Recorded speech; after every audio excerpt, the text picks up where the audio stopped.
Hello everyone, welcome to Efficacy. Growth and Development में let's understand today the Ricardian theory of economic development. ये topic जो UPSC economics option, Indian economic service, UGC net economics और MA economics वालों के लिए important है। रिकार्डो का contribution economics में अगर हम पहले समझें तो बेसिकली उन्होंने सबसे पहले जो है कंपैरेटिव एडवांटेज थ्योरी दी थी। उन्होंने अपनी principles of political economy and taxation 1817 की जो बुक थी उसमें थ्योरी ऑफ कंपैरेटिव एडवांटेज को डिस्कस किया। ये टॉपिक आपको इंटरनेशनल इकोनॉमिक्स में भी पढ़ना पड़ेगा कि कंट्रीज जो है वो बेनिफिट कर सकती है इंटरनेशनल ट्रेड से अगर वो स्पेशलाइज करे प्रोडक्शन ऑफ गुड्स जिनकी रिलेटिवली लोअर अपॉर्चुनिटी कॉस्ट है, maybe in case they don't even have absolute advantage in the production of that particular good. Second important contribution was the concept of free trade. laissez-faire जो है उनको उन्होंने काफी popularise किया और उन्होंने कहा कि प्रोटेक्शनिस्ट पॉलिसीज जो है वो बेसिकली इकोनॉमीज का डेट्रीमेंट करती हैं। तो net benefits of free trade को काफी हद तक डेविड रिकार्डो ने पॉपुलराइज किया था इकोनॉमिक्स में। Theory of rent की अगर हम बात करें तो David Ricardo was the first economist who gave the idea that rent या benefits जो accrue करते हैं to the owners of the assets वो solely due to ownership नहीं करते हैं but due to the fact कि वो लोग contribute कर रहे हैं in production activity इसीलिए करते हैं।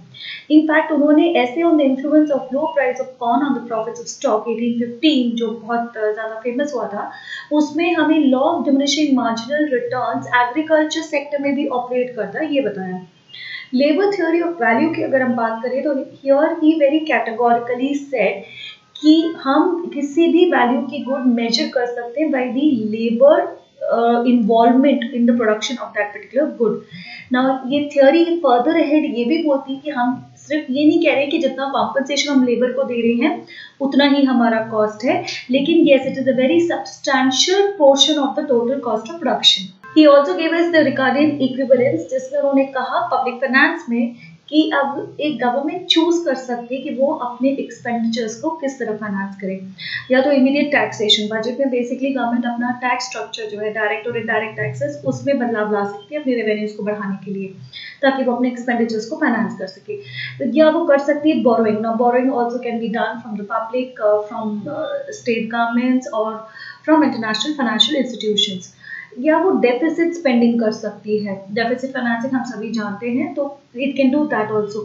मोस्ट इंपॉर्टेंट ऑब्जर्वेशन जो रिकार्डो ने उस वक्त दिया था इन 19th सेंचुरी वो ये था कि the results for the economy will be equivalent.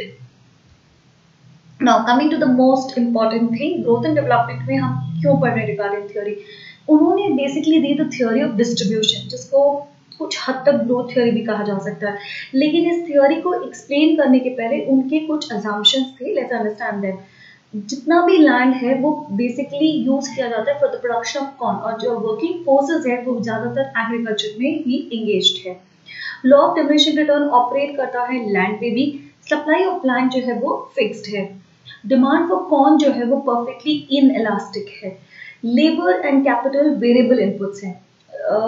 Labour और कैपिटल वेरिएबल इनपुट्स जो हैं ये सिर्फ लॉन्ग रन में हो जाते हैं, लेकिन यहाँ एक कंफ्यूजन ये है कि उन्होंने कहा है कि कैपिटल का मतलब होता है सिर्फ सर्कुलेटिंग कैपिटल या working capital. So short run में तो हम ये कहते हैं कि कुछ फैक्टर्स फिक्स्ड होते हैं, कुछ फैक्टर्स वेरिएबल होते हैं, लेकिन रिकार्डो का जो ये असम्पशन है कि लेबर और कैपिटल दोनों ही वेरिएबल इनपुट्स है ये बहुत इंपॉर्टेंट है, ये आपको ध्यान में रखना है। उन्होंने ये भी कहा कि there is capital homogeneity.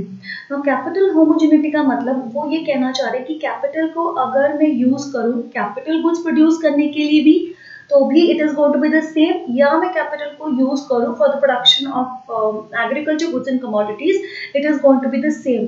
Homogeneity we are talking about the character of the capital, we can use it for either producing capital goods और consumer goods.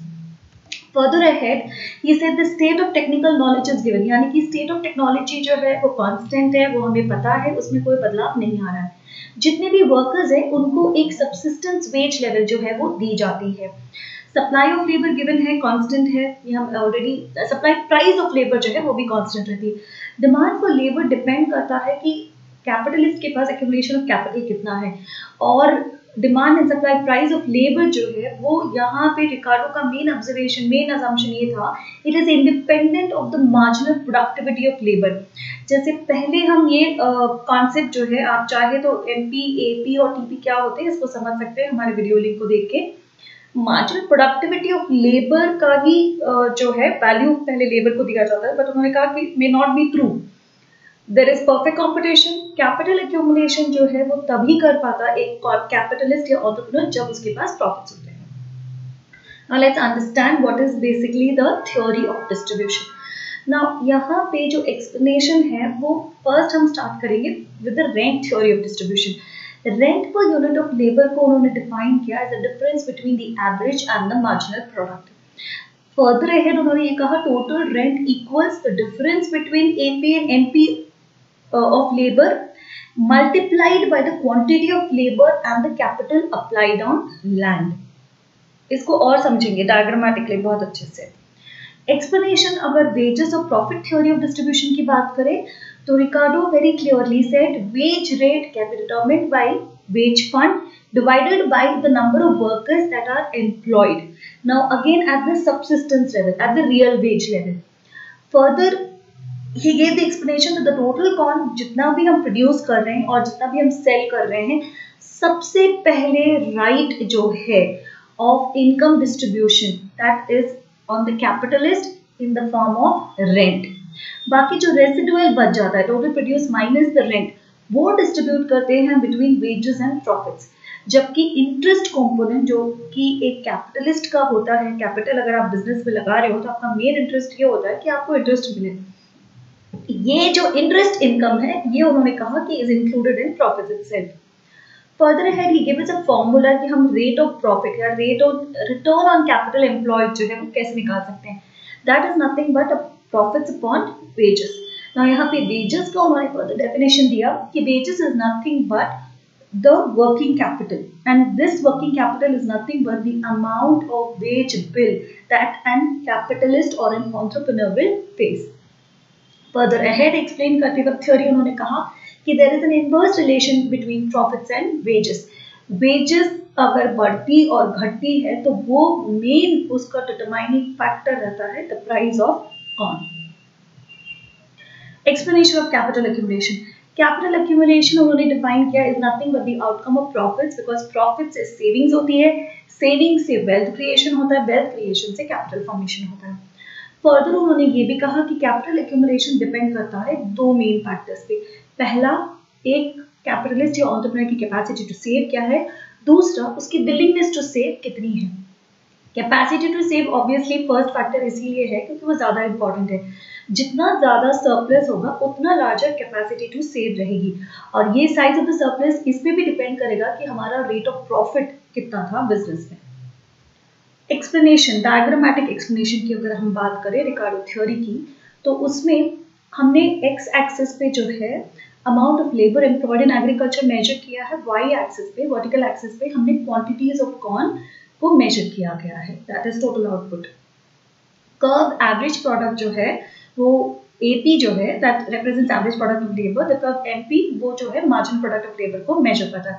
Both of them are downward sloping curves which basically is in consonance with the law of diminishing marginal utility.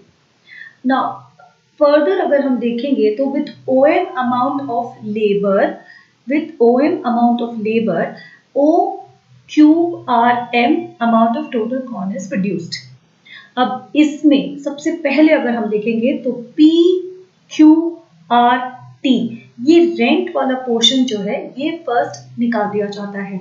इसके बाद जो है आपके पास बचता है OPTM।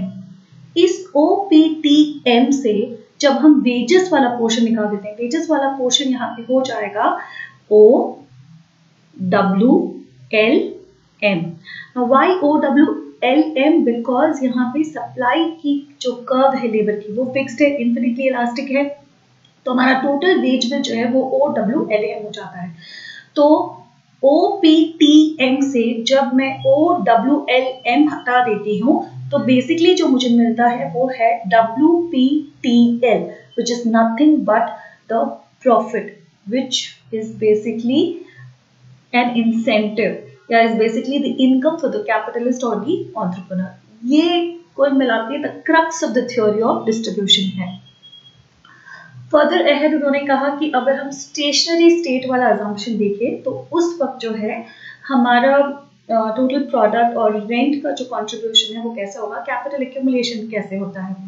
Curve OP उन्होंने कहा is nothing but the production function क्यों, और यहाँ पे हम y एक्सिस पे दिखाते हैं the total product minus rent component और x एक्सिस पे हम दिखाते हैं पॉपुलेशन.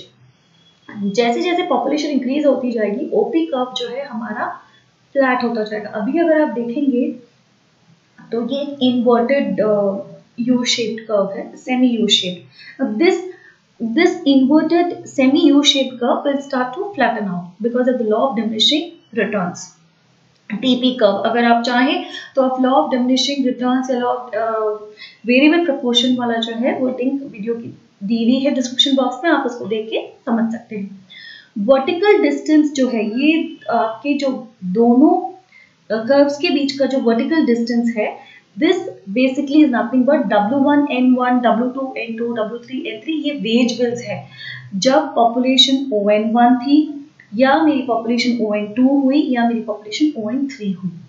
अब यहाँ ये W1 N1 वेज बिल इसीलिए है क्योंकि OW जो है वो हमारा कांस्टेंट रियल वेज रेट उनके डायग्रामेटिक असम्पशन में था. तो अब जब हम लोग प्रोडक्शन कर रहे हैं at ON level of population P1N1 का, तो यहाँ पे W1N1 वेज वाला जो पोर्शन है, P1N1 को जब मैं वेज वाले पोर्शन W1N1 से डिवाइड कर देती हूँ तो मुझे मिल जाता है rate of profit. Very important, we are able to now determine the rate of profit which is what Ricardo wanted us to do. Coming to the criticism of the theory, Hicks ने Ricardo की theory को criticise किया कि उन्होंने बहुत static method stationery state assume किया, जबकि dynamic process है, ग्रोथ होना, प्रोडक्शन एक्टिविटीज में बदलाव आना, this is a very dynamic process. उन्होंने कन्फाइन कर दिया रिकार्डो ने अपने आप को टू सर्कुलेटिंग कैपिटल. उन्होंने कहा कि लेबर और कैपिटल दोनों वेरिएबल इनपुट्स है और यहाँ पे कैपिटल जो है हमें सिर्फ वर्किंग कैपिटल चाहिए वेज बिल भरने के लिए. उन्होंने इतना तक कह दिया कि कैपिटल होमोजेनिटी है, मतलब whether I use it for producing capital goods or for consumer goods, it is one and the same. Labour and capital को फिक्स्ड कोएफिशिएंट्स ऑफ प्रोडक्शन जो उन्होंने लिया था, ये मतलब it's not correct. These are independent variables, ये अपने आप में इंडिपेंडेंट वेरिएबल्स है, दोनों का इम्पैक्ट प्रोडक्शन पे अलग पड़ेगा. सीरियस डिफेक्ट रिकार्डो की थ्योरी पे ये थी कि उन्होंने इंटरेस्ट रेट को as an independent reward for capital नहीं लिया, उन्होंने इसको ले लिया as a part of profit itself, जिसकी वजह से उस वक्त के इकोनॉमिस्ट का ये क्रिटिसिज्म है डेविड रिकार्डो जी के ऊपर कि उन्होंने कैपिटलिस्ट और एंटरप्रेन्योर के बीच में एक डिफरेंशिएशन नहीं रखा, डाइल्यूट कर दिया उस डिफरेंस को. अदर क्रिटिसिज्म की अगर हम बात करें तो उन्होंने टेक्नोलॉजिकल प्रोग्रेस के इम्पैक्ट को मेजर नहीं किया अपनी थ्योरी में, स्टेशनरी स्टेट वाला असम्पशन रखा जो कि बेसलेस है. उनका जो पॉपुलेशन के बारे में जो नोशन था कि the total product will increase because there is going to be an increase in the population, वो भी काफी हद तक बेसलेस इकोनॉमिस्ट के द्वारा कहा गया. लेजर फेयर पॉलिसी जो उन्होंने दी थी वो काफी हद तक इम्पैक्टफुल थी.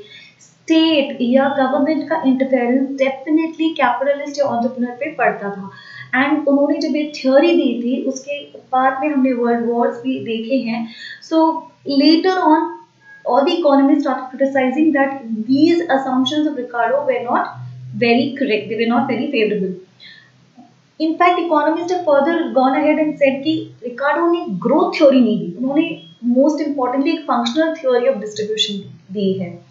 उन्होंने अपनी थ्योरी देते वक्त रोल ऑफ इंस्टीट्यूशनल फैक्टर्स, खासकर फाइनेंशियल इंस्टीट्यूशंस या जो इंटरनेशनल मॉनिटरी इंस्टीट्यूशंस थे, गवर्नमेंट के ओन्ड जो फाइनेंशियल इंस्टीट्यूशंस थी जिनका मेन ऑब्जेक्टिव था टू फैसिलिटेट एंटरप्रेन्योरियल एक्टिविटीज, उस चीज़ को कम्प्लीटली इग्नोर कर दिया था.